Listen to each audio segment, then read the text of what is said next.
الحمد لله نحمده ونستعينه ونستغفره ونعوذ بالله من شرور أنفسنا وسيئات أعمالنا. من يهده الله فلا مضل له ومن يضلل فلا هادي له، وأشهد أن لا إله إلا الله وحده لا شريك له، وأشهد أن محمدا عبده ورسوله. أما بعد، فإن أصدق الكلام كلام الله، وخير الهدي هدي محمد صلى الله عليه وسلم، وشر الأمور محدثاتها، وكل محدثة بدعة، وكل بدعة ضلالة، وكل ضلالة في النار. أعاذني الله وإياكم من النار. ثم أما بعد، فيا عباد الله، اتقوا الله الذي وسع كل شيء رحمة وعلما، واشكروه على ما أسبغ عليكم من نعمه الظاهرة والباطنة، واذكروا أنه قد وعد الشاكر بالمزيد وتوعد الكافر بالعذاب الشديد. أيها المسلمون، من النعم العظيمة التي تحصل للعبد في هذه الحياة الدنيا نعمة الصحة.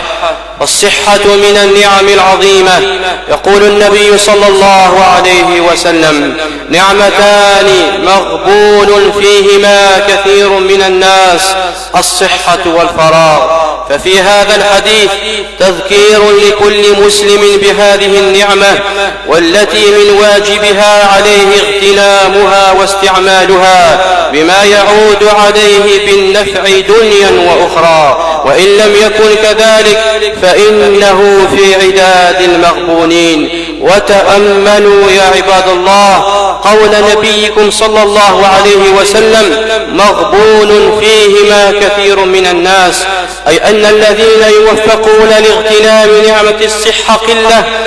القلة هم الذين يسلمون من الغبن، أما الكثرة والعياذ بالله فهم من المغبونين لتفريطهم وعدم مبالاتهم بنعمة الصحة.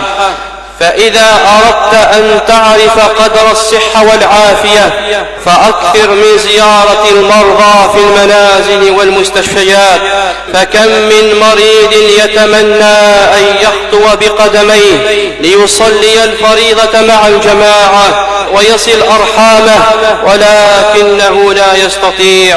كم من مريض انقطع عن الناس فهو لا يسمع، يتمنى سماع القرآن وترتيل آياته ولكنه لا يستطيع. كم من مريض كف بصره فهو يتمنى أن يرى مخلوقات الله وآياته ولكنه لا يستطيع. وكم من مريض يتمنى أن يأكل الطعام ويشرب الشراب ولكنه لا يستطيع.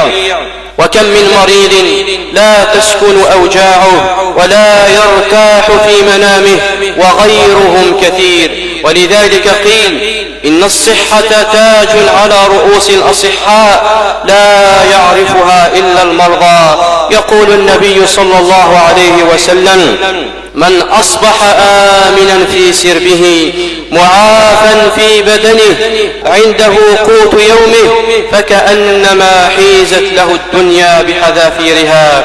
ولذا جاء التوجيه النبوي الكريم باغتنام فرص العمر التي هيأها الله ومن بها على عباده، وتوجيهها الوجهة التي أرادها الله لها.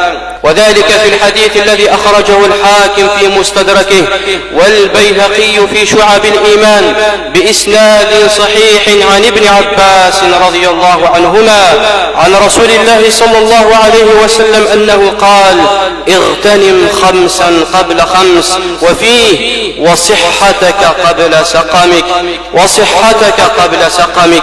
عباد الله، إنه مما ينبغي على كل مسلم أن يستشعر نعمة الصحة والعافية التي أنعم الله بها عليه، ويحمد الله عز وجل على هذه النعمة، وليعلم أن ما هو فيه من نعمة الصحة والعافية فضل من الله عز وجل ينبغي شكره.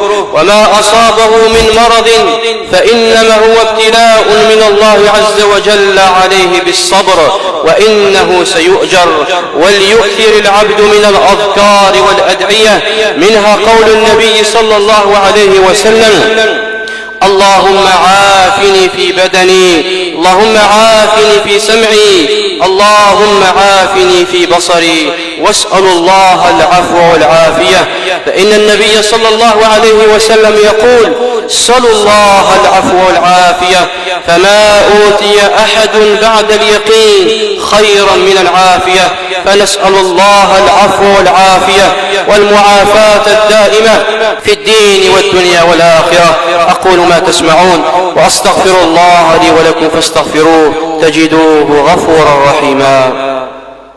الحمد لله على إحسانه، والشكر له على توفيقه وامتنانه، وأشهد أن لا إله إلا الله وحده لا شريك له تعظيما لشأنه، وأشهد أن محمدا عبده ورسوله الداعي إلى رضوانه. اللهم صل وسلم عليه وعلى آله وأصحابه ومن تبعهم بإحسان إلى يوم الدين، وسلم تسليما كثيرا. أما بعد، عباد الله، اعلموا أن هذه الصحة والعافية سوف تسألون عنها يوم القيامة.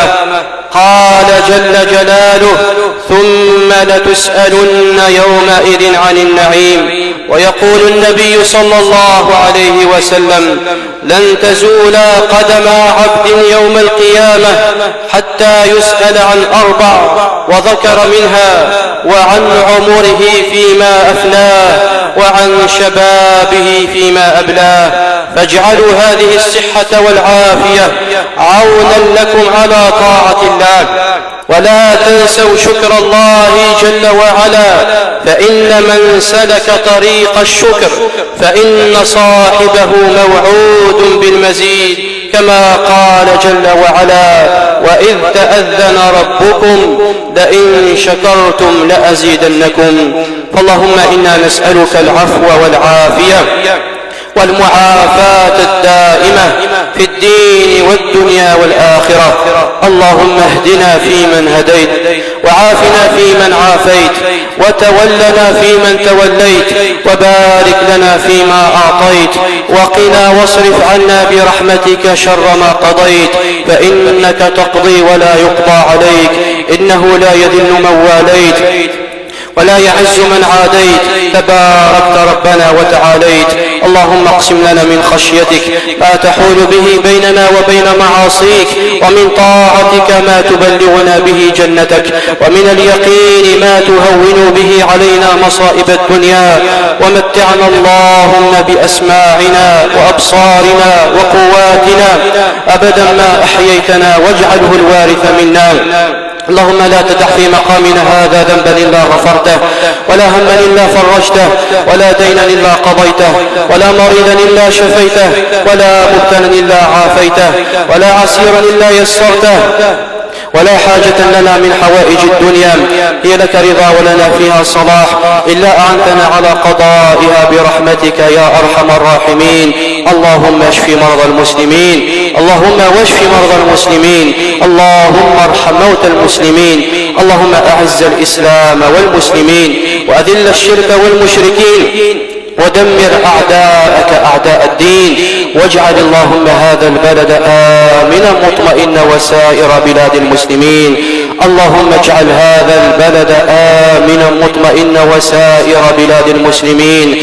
اللهم آمنا في أوطاننا، وأصلح أئمتنا وولاة أمورنا. اللهم آتنا في الدنيا حسنة وفي الآخرة حسنة وقنا عذاب النار.